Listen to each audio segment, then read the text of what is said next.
We are continuing to follow the scene at the White House. This was just a few moments ago when the Prime Minister of the UK, Keir Starmer, arrived. That is Monica Crowley greeting him. She's the chief of protocol for the White House, a familiar face to many because she was a frequent contributor to Fox News, as were many members of this administration.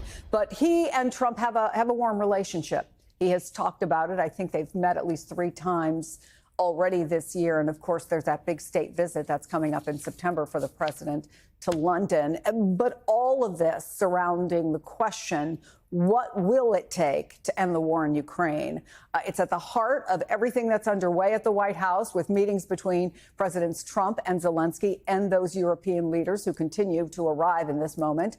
The answer will ultimately come down to the man who started the fight, Russian President Vladimir Putin, and who so far has gotten what he wanted, including a red carpet welcome from the U.S. president, without offering anything in return.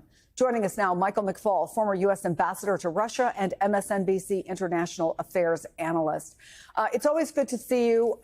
Trump posted on social media that Zelensky, not Putin, could end the war immediately if he wanted.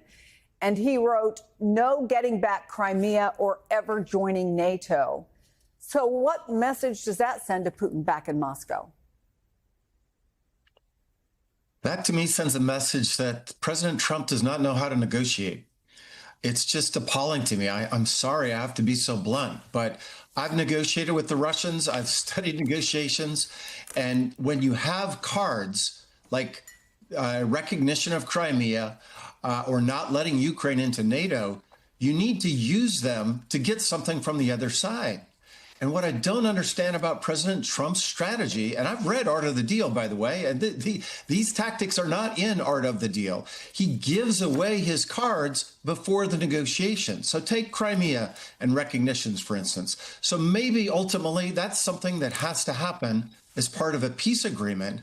But why not trade that for something like stopping the war in Kherson and Zaporizhia, or not giving Putin all of Donbass? So I just think the president undermines his own negotiating position. And I hope that with his meeting today, with all these European leaders in the room, they'll reaffirm this commitment that this has to be a negotiation, not a capitulation, just like his own Secretary of State said yesterday on television. If you're listening to our earlier conversation, and I want to get your take on this, what's being called those NATO-like security guarantees for Ukraine are expected to be a key topic in these talks. But on social media, Zelensky noted that Ukraine got security guarantees back in '94. It didn't matter. Russia still invaded, not once but twice.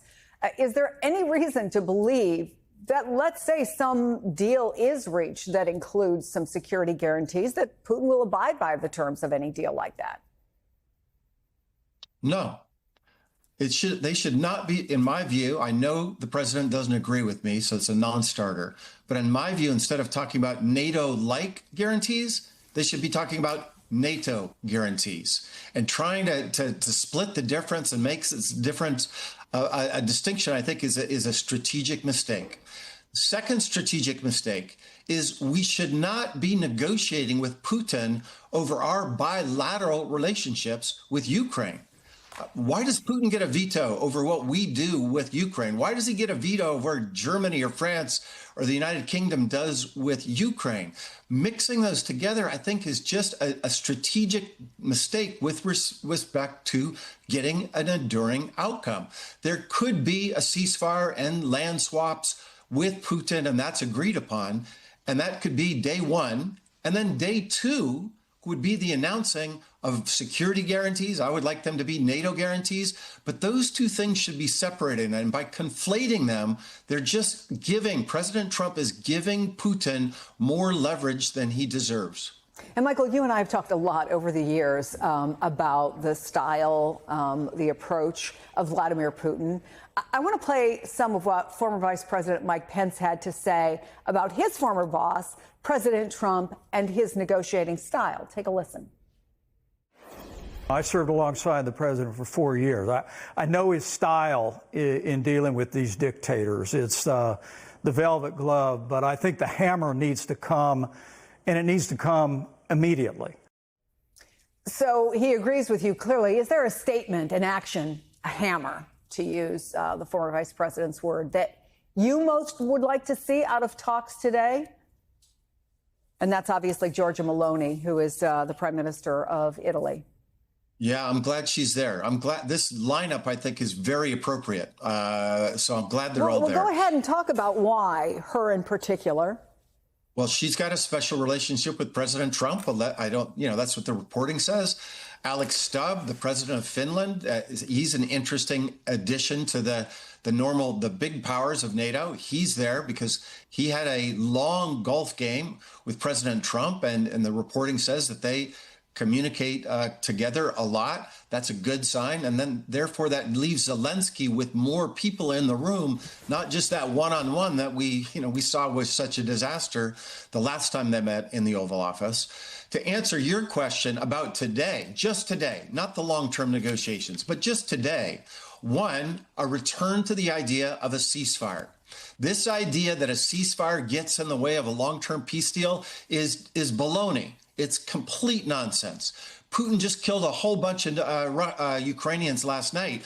Get the ceasefire in place now to stop the killing, and that will help create better conditions for negotiations. Number two, something serious about security guarantees for Ukraine. I'm not optimistic that will be NATO. NATO cannot be taken off of the table like Putin wants. Putin cannot have a veto about who is in our alliance and who is not. But in the interim, something that talks about a European commitment to deploy European soldiers in Ukraine, but they won't do that, as your guests were talking about before the break, unless there is a ceasefire. So I think those two would be tremendous outcomes. I could go through a longer list of wish lists, but those two, I think, should be part of any joint statement that comes out of this meeting today. So take us to Moscow, because obviously in this meeting, Zelensky's under a lot of pressure. But what about Putin? Is there anyone who can actually press him? Could Donald Trump? Or is the economy, inflation, sky-high interest rates providing pressure? Is he capable of changing course here? Well, they could do all those things. There's a whole long list of sanctions that President Trump tomorrow or today could impose.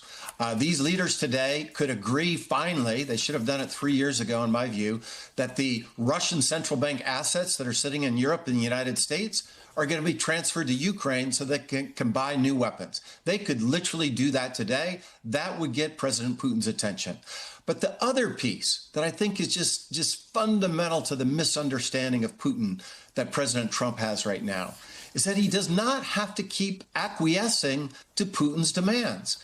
Putin wants Donbass. Well, Ukraine doesn't want to give Donbass. So just saying you don't get everything on your wish list, Mr. Putin, and you don't get to micromanage our alliances, I think just stating those things would be very useful. There's an assumption that President Trump has that if he says that, Putin will disagree. And I just think he needs to test that proposition.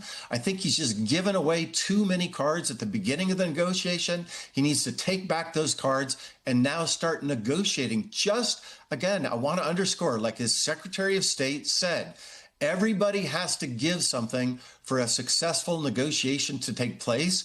Right now, all we're doing is giving Putin everything and taking away everything from the Ukrainians. That will not work. That will not achieve the success that the president wants.